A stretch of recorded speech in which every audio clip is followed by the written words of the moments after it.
Good morning, students. I am Prabhakar from Simage Group of Institution Patna.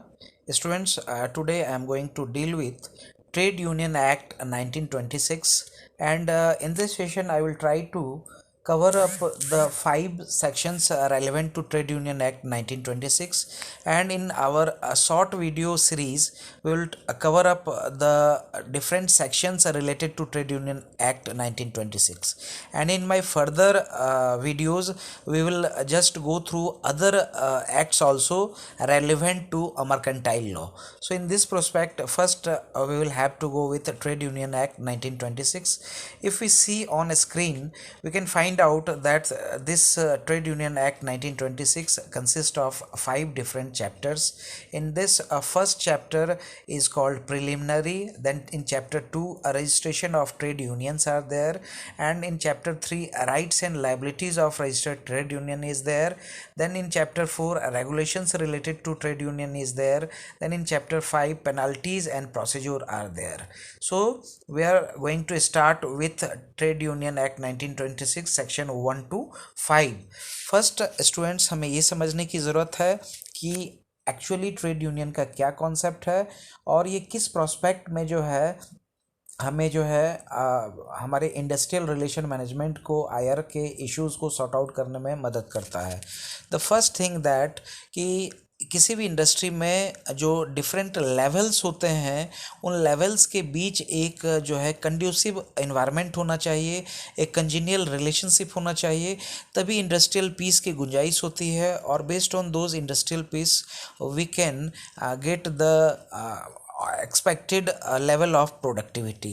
In this prospect, students, if we say that from employer side the representatives of employer are always ready to talk in case of any kind of industry related issues, but from the worker side there should be some representative who can talk, who can bargain with the management. तो उस prospect में students worker के side से जो representatives जो management के side से negotiate करने जाते हैं वही जो है ट्रेड यूनियन के फॉर्म में सामने आते हैं. Means they may discuss on several issues related to working conditions, related to salary, related to any other matter in which they feel, they realise कि वर्कर्स के भी कंसर्न्स को सुनने की ज़रूरत है. तो because workers are not that much strong as compared to management, though so in that prospect उनके representatives एक ग्रुप बनाते हैं और उस ग्रुप को ही हम लोग जो है ट्रेड यूनियन बोलते हैं. And through the act whatever rules and regulations are imposed on these groups are called trade union, are come under Trade Union Act 1926. अगर हम लोग इस चीज़ को देखते हैं तो ये इस एक्ट की ऑब्जेक्टिविटी क्या है कि जो भी वर्कर्स से रिलेटेड इश्यूज़ हों उन वर्कर्स से रिलेटेड इश्यूज़ को आगे पुट करना और मैनेजमेंट से जो है उन कंसर्न्स में सही ढंग से प्रॉपर रिस्पॉन्स लेना, ये ट्रेड यूनियन का मेन ऑब्जेक्टिव है. अगर आप चैप्टर 1 देखोगे जिसे हम प्रिलिमिनरी भी बताते हैं, इसमें जो है बताया गया है सेक्शन 1 में short title, extent and commitment. This act, इसमें जो है एक्ट में be called the trade union act 1926. It extends to the whole of India. It means ये जो है पूरे इंटायर इंडिया में ये एप्लीकेबल है, कोई भी जो है यहाँ पे एक्सक्लूडेड नहीं है, इंटायर इंडिया में ये एक्ट एप्लीकेबल है.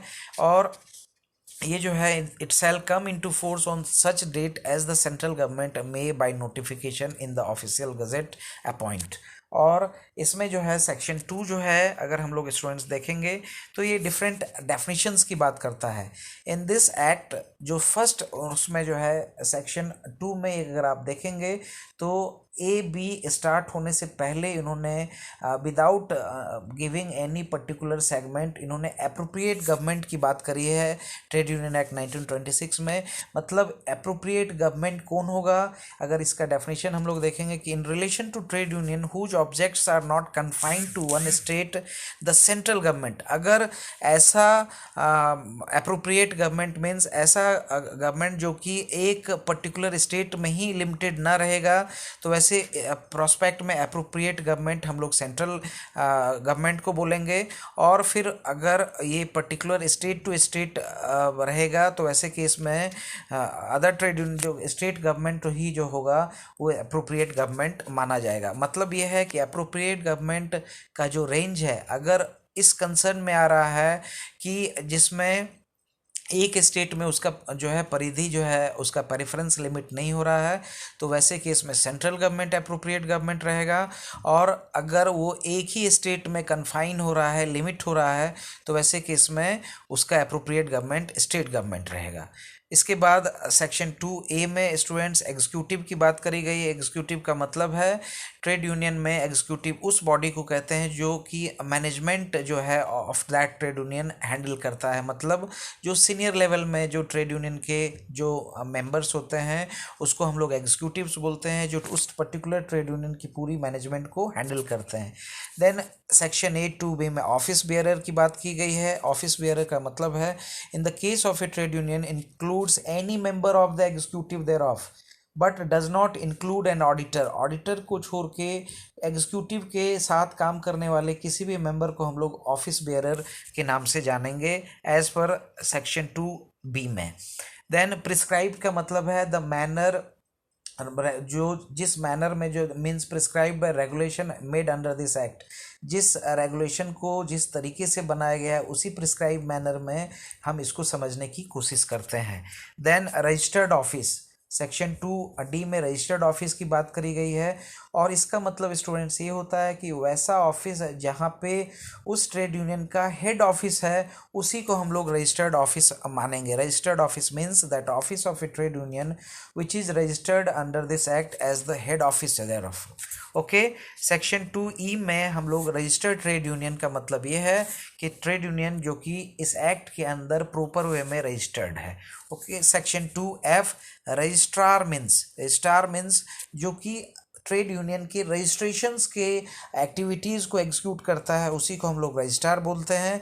यहाँ पे सेक्शन 2F में रजिस्ट्रार को डिफाइन किया गया है, a registrar of trade unions appointed by the appropriate government under section 3 and includes any additional और deputy registrar of trade unions. मतलब जो रजिस्ट्रार है वो अप्रोप्रिएट गवर्नमेंट उसको अपॉइंट करता है और उसके सपोर्ट के लिए जो कि सेक्शन 3 में बताया गया है, और उसके सपोर्ट के लिए एडिशनल और deputy registrar of trade unions भी जो है उनको अपॉइंट किया जाता है। In relation to any trade union the registrar appointed for the state in which the head और registered office as the case may be of the trade union is situated.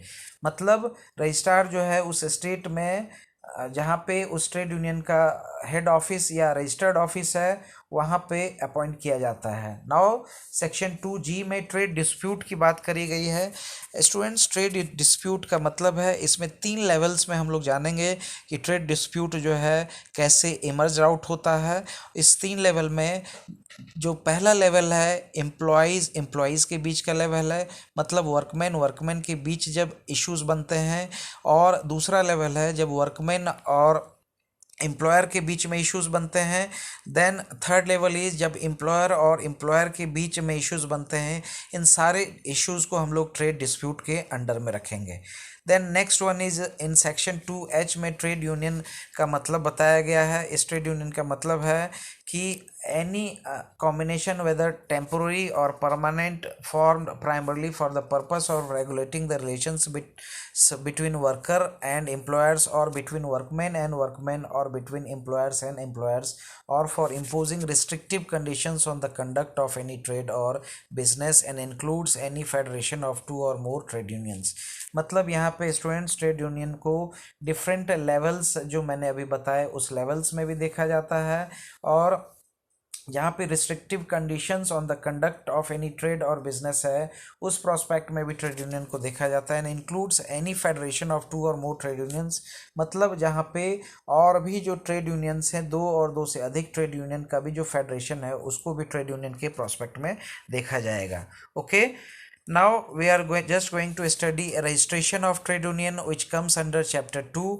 यहाँ पे अपॉइंटमेंट ऑफ रजिस्ट्रार्स की बात की गई है और appointment of registrars में मैंने पहले ही सेक्शन 3 में आपको बताया कि अप्रोप्रिएट गवर्नमेंट जो है ट्रेड यूनियन का प्रत्येक स्टेट में जो है रजिस्ट्रार ऑफ ट्रेड यूनियंस को अपॉइंट किया जाता है और जिसको जिम्मेदारी दी जाती है कि जो ट्रेड यूनियन को रजिस्टर करेंगे और इनके सपोर्ट के लिए एडिशनल एंड डेप्यूटी रजिस्ट्रार्स को भी जो है अपॉइंट किया जाता है और जो कि रजिस्ट्रार को सपोर्ट करते हैं।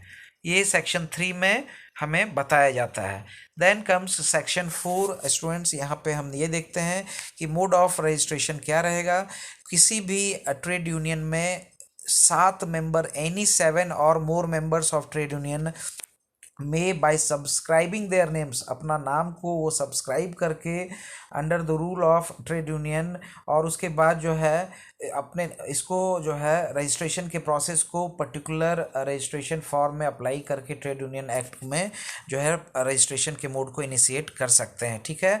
और where an application has been made under sub section for the registration of a trade union, such application shall not be deemed to have become invalid merely by reason of the fact that any time after the date of the application but before the registration of the trade union, some of the applicants but not exceeding half of the total number of persons who made the application have ceased to be member of the trade union or have given notice in writing to the registrar dissociating themselves from the application। मतलब students mode of registration में ये बताया गया है कि कभी भी जो है ट्रेड यूनियन अगर रजिस्ट्रेशन हो रहा है तो इसमें नंबर ऑफ मेंबर कम से कम 7 मेंबर होने चाहिए, उससे ज़्यादा भी हो सकते हैं बट कम से कम 7 मेंबर जो है वो एक पर्टिकुलर एप्लीकेशन में फॉर्मेट में ट्रेड यूनियन का रजिस्ट्रेशन के लिए बता सकते हैं।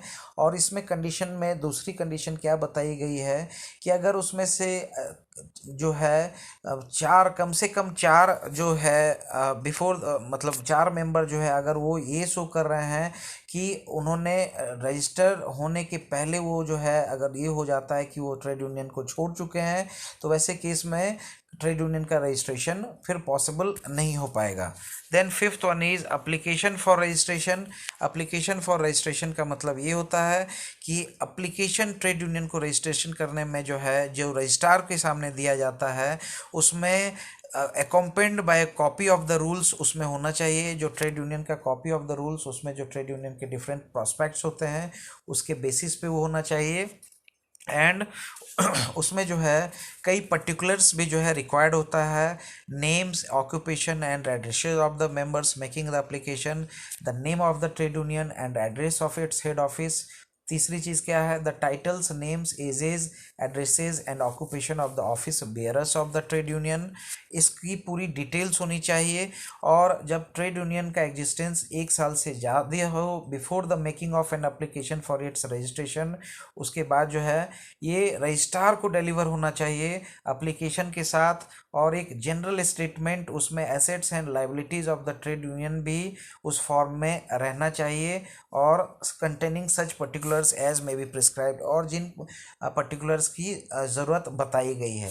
तो स्टूडेंट्स हमने यहाँ देखा सेक्शन 1 से 5 में जस्ट हम लोग एक बार फास्ट रिवीजन कर लेंगे। इसमें जो है 5 डिफरेंट चैप्टर्स हैं। Preliminary, registration of trade unions, rights and liabilities of registered trade unions, regulations and 5th chapter is penalties and procedure. Trade union के प्रिलिमिनरी में हमने देखा short title, extent and commencement. Definitions में हमने कई सारे definitions को देखा जो कि ट्रेड यूनियन से रेलिवेंट डेफिनेशंस हैं। और सेक्शन 3 हमें अपॉइंटमेंट ऑफ रजिस्ट्रार के बारे में बताता है कि उसको अप्रोप्रिएट गवर्नमेंट रजिस्ट्रार को प्रत्येक स्टेट में इनको रिक्रूटमेंट करता है। और at the same time mode of registration क्या है, कोई भी 7 या उससे ज़्यादा मेंबर जो है ट्रेड यूनियन में रजिस्ट्रेशंस के लिए प्रॉपर एप्लीकेशन में अप्लाई कर सकते हैं। देन एप्लीकेशन फॉर रजिस्ट्रेशन जो रजिस्ट्रार को दिया जाता है उसके क्या क्या प्रोविजंस हैं, उसमें क्या क्या रिक्वायरमेंट्स है, इसको भी सेक्शन 5 में बताया गया है। तो students for today I hope कि हमने ट्रेड यूनियन में ये 5 सेक्शंस देखे। मेरे नेक्स्ट वीडियो में हम लोग सेक्शन 6 से सेक्शन 10 देखेंगे। Thank you students.